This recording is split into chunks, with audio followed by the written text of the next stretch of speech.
Hello, and welcome to the Dryer Vent Profits podcast. My name is Jacob Mills, and this is the first edition of our mindset series where we help you improve your mindset, increase your revenue, and impact your community. So we're excited about the topic to this morning. The topic this morning is the focus illusion. What you're focusing on isn't really that important, and here's why. So we're going to get into the details of this, and be sure to like this video, subscribe to the channel, and share this with a friend, and leave your comments and feedback below this video. So the focus illusion, this is a concept that was basically developed by a psychologist, and Justin's going to get into a little more research on this topic. But basically, whatever we're focusing on seems a lot more important than it actually is, just because we're focusing on it. This is a very important thing to understand, especially if you're starting a business and looking to rapidly scale your business and gain success in your marketplace. What you're focusing on is very important for you to assess and be very aware of what you're focusing on. All right. So Justin, go ahead and jump into the research and kind of share what this is all about. Yeah, so basically the definition of like the focus illusion, like anything you focus on puts a magnifying glass on it and increases the importance level in our brains.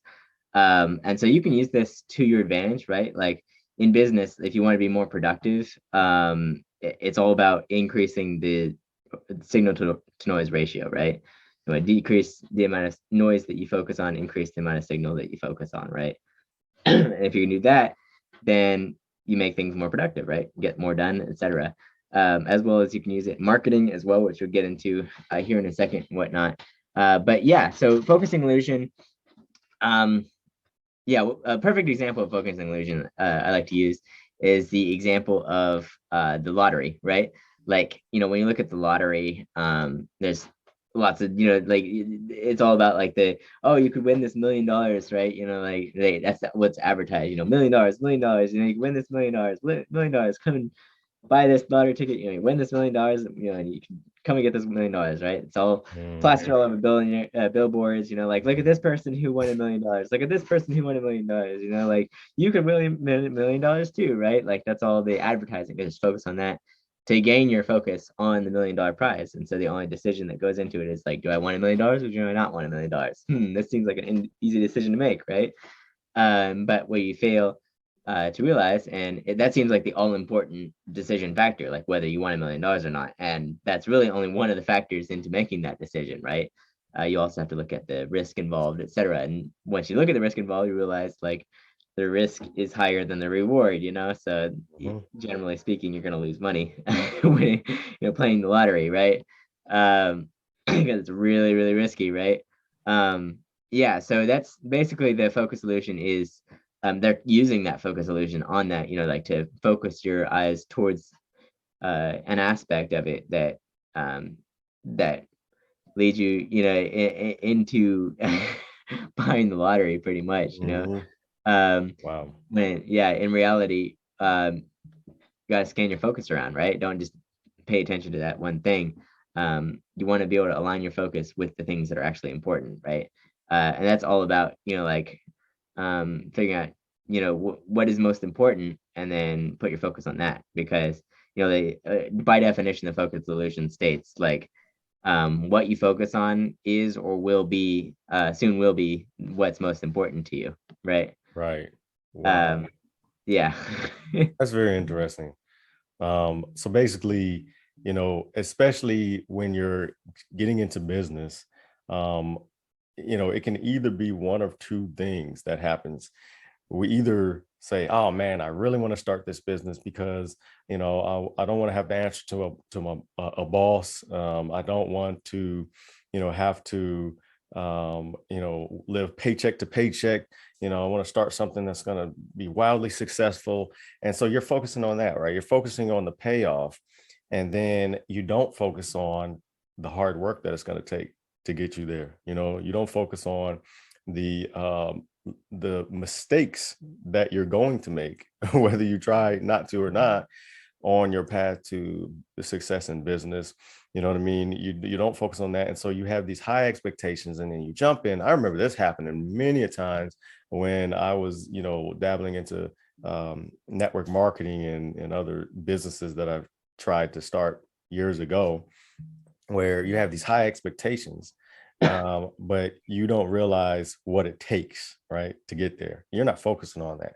You're focusing on what you want, kind of like what you were saying with the lottery mentality, right? And so that's the first scenario. The second scenario that you can get caught up in, especially starting out, is you can focus on the undesirable results. The undesirable results, right? The fear, the anxiety that you have, like, what if this doesn't work? What if I invest all of this money and then nothing happens, right? I just lose it all, right? And if, at the end of it all, I'm still stuck at this job. You know what I mean? I still got to answer to my boss, right? I still got to live paycheck to paycheck. And so either one of those is a pit. And both of those things, if you're focusing on it, aren't as important as it seems.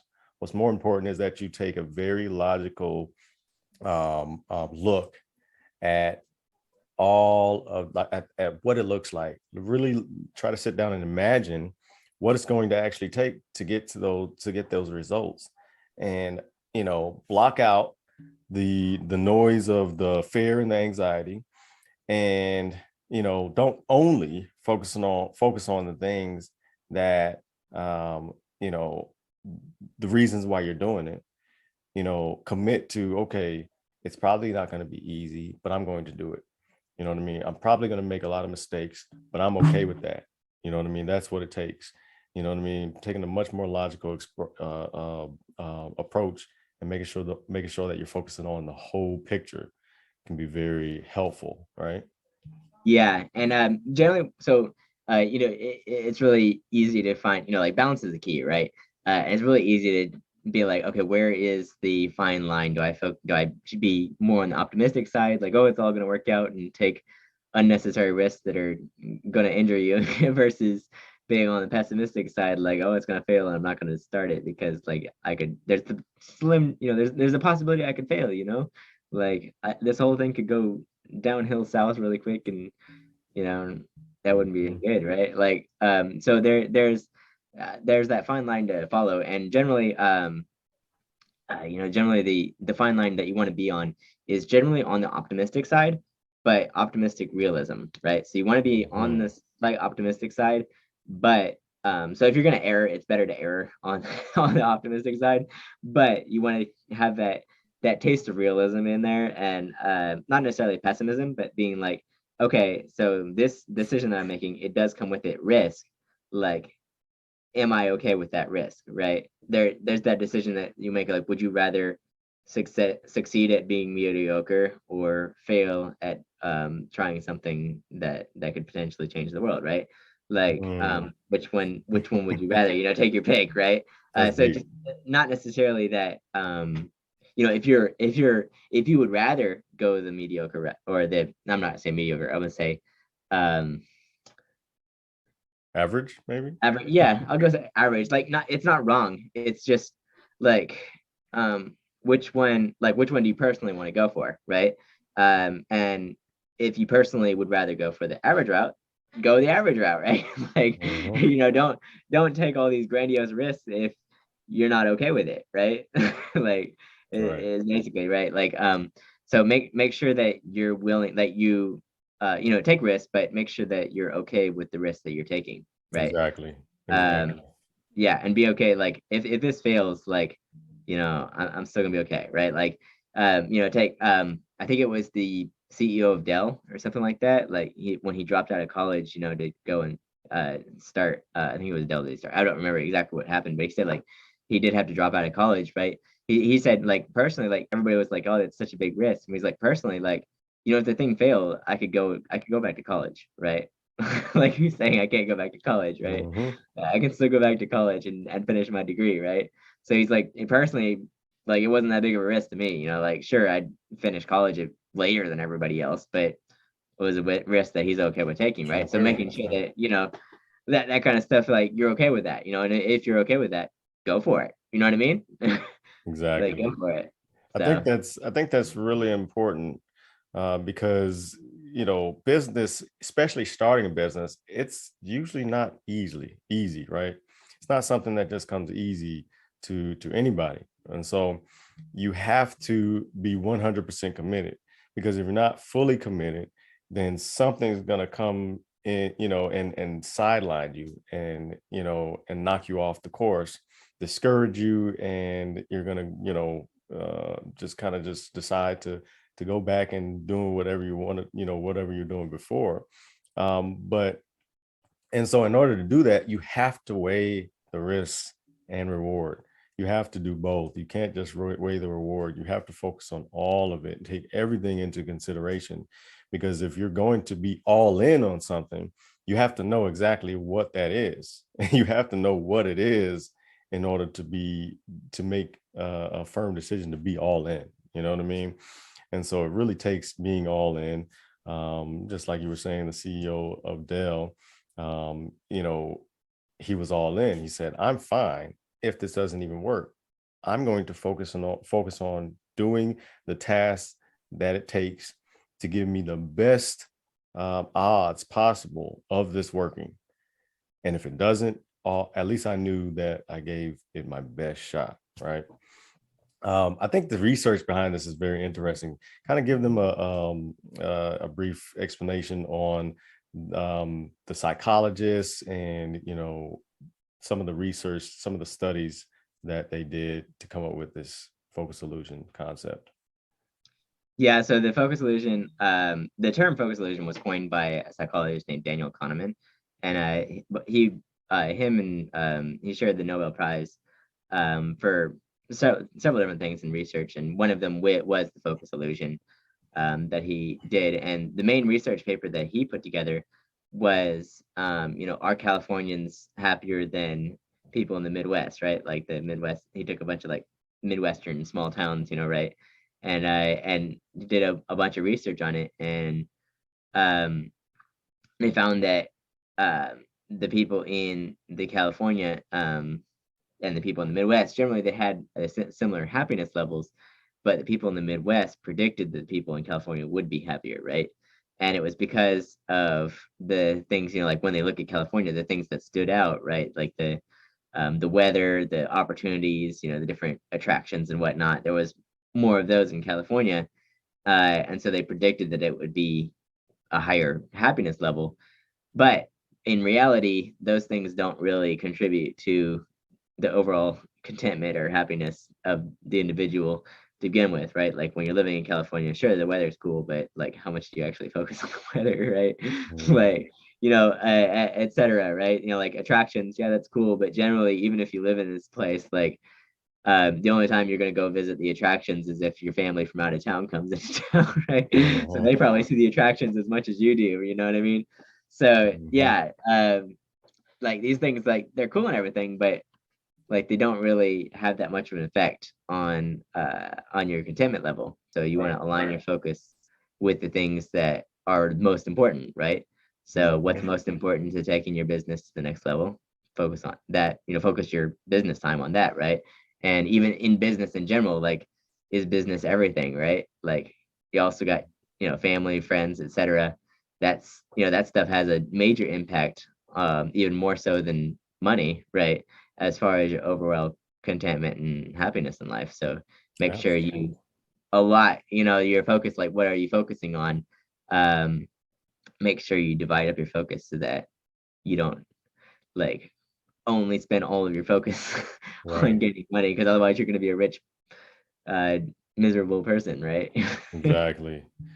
Yeah, that really makes sense. I feel like this whole concept just basically shines light on the fact that we just have to be intentional about making sure that we're focusing on positive things. You know what I mean? And taking time to be thankful. You know what I mean? Sitting down and saying, talking to God and saying, "I am so thankful that I have a family. I'm so thankful that I have, a business or a job, whatever the case may be."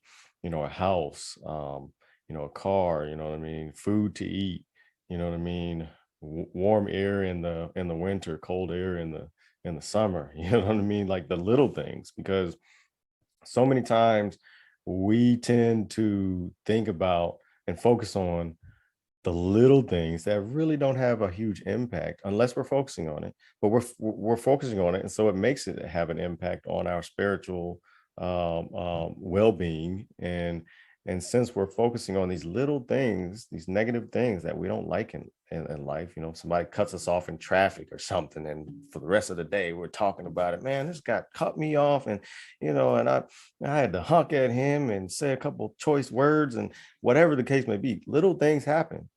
And instead of moving on and saying that's not important, I'm not going to give it my energy, we're focusing on it. You know what I mean? Starting a business, we're focusing on something that happened. Oh, you know what I mean? I wasn't able to get that loan. You know what I mean?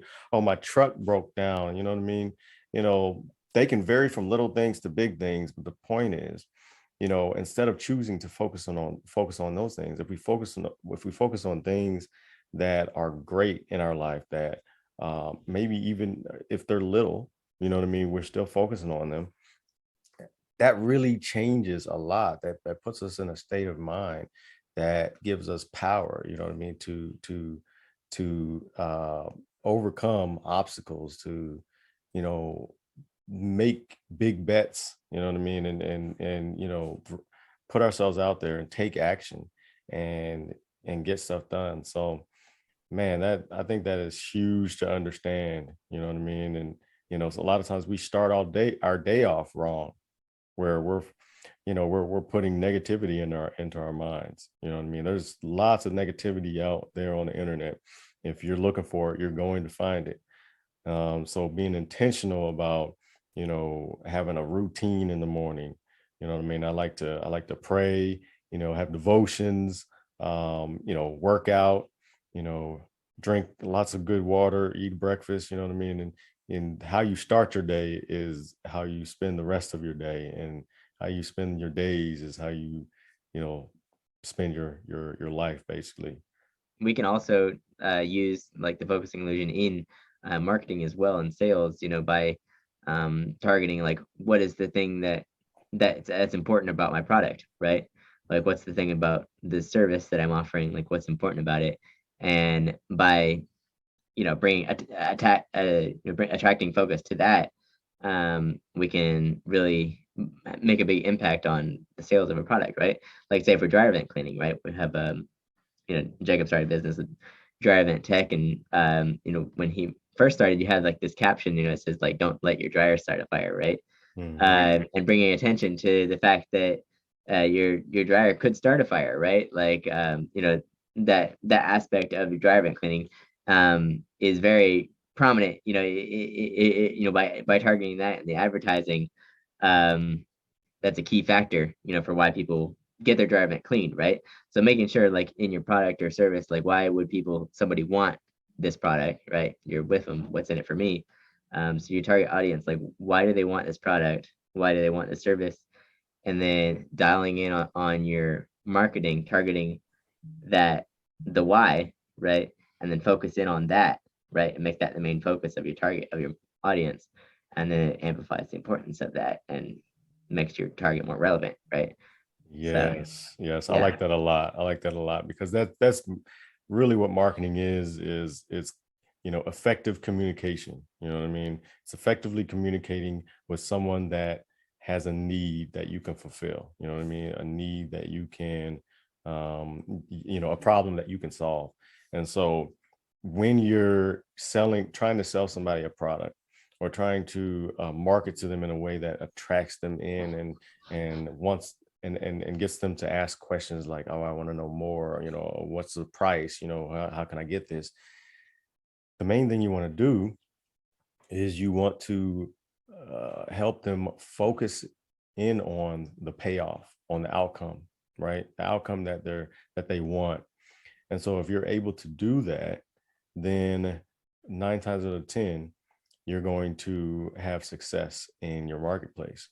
A lot of times we market wrong. You know what I mean? We get people to focus on like the features of the product, the process of the service.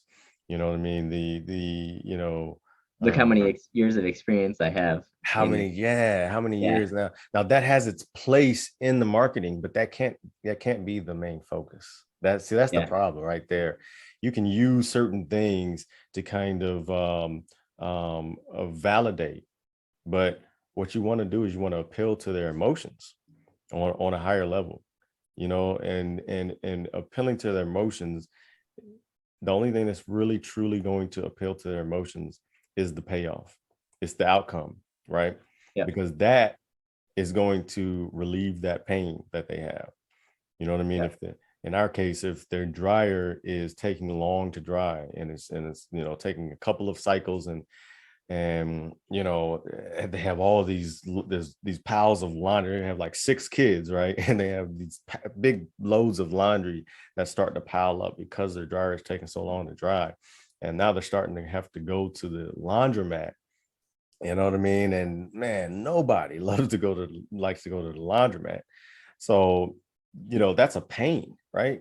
And so kind of giving them a trip through time and fast forwarding them to after their dryer vent is clean and, working perfectly, drying clothes in one cycle. And, the risk of a house fire is dramatically decreased. We don't like to promise anything, but it's that risk is largely taken care of. And they don't even have to think about it anymore. Don't have to worry about it. That pain is gone. they they've taken the painkiller and it's gone. That solution, they've gotten a solution. So that's not, here's the process. Here's what we do. Book a call now, right? Book an appointment now. No, you know what I mean? You have to be a lot more specific. You have to help them understand that, after this is done, there's going to be no more issues, right? We stand by our work. We guarantee that once we're done, you will have an operating dryer, or we'll do whatever it takes to get it done. That's really what they want to know. If the focus is you and your company, wrap it up, you're doing something wrong. The focus needs to be them, right? And that's called the spotlight effect. Put the spotlight on them, put the focus, right, on them and what they can get and the problem that they have. If you talk about their problem in such detail, and that, if you can learn to talk about their problem in such a great detail, um, what happens is they feel like you understand their problem more than they do, and therefore they will trust that you have the solution to that problem. Okay.